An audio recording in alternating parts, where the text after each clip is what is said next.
الدجاجة ضحى في القوم.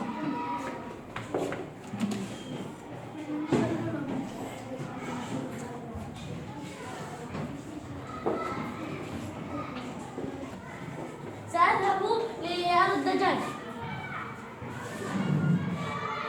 إنها بيضة من الذهب، إنها دجاجة رائعة.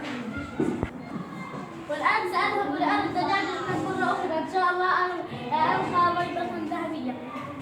أو إنها بيضة ذهبية، إنها دجاجة مسحورة. سأذهب لأرض الدجاجة، لابد أن في بطن الدجاجة سبيكة قطعة كبيرة من الذهب.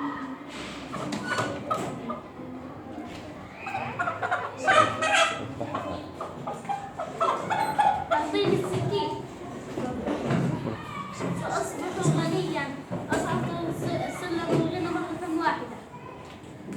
يا ويلي أنها لا يوجد في بطنها شيء. يا ويلي لا يوجد في بطنها شيء. الطمع ضر وما نفع. يا ويلي يا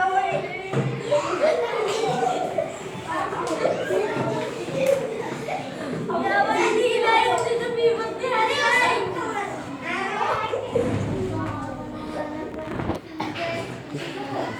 إذا يا أصدقائي، هل وجد سعيد الذهب داخل بطن الدجاجة؟ لا. لقد كان سعيد حزين. ما هي الصفة التي تنطبق على سعيد؟ إذا التهور. إذا الحكمة التي استخدمناها ضر وما نفع هي تنطبق على هذه الحالة. تعال يا قاسم. إذا الحكمة تنطبق على هذا الكلام، لأن الطمع يضر صاحبه. هل كان سعيد محقا فيما فعل؟ نعم.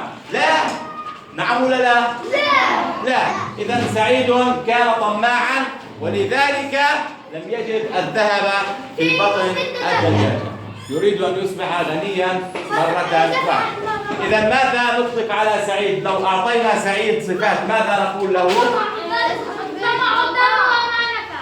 إذا سعيد خسر الدجاجة. سعيد خسر دجاجته. هذه الدجاجة المسكينة ذبحها سعيد.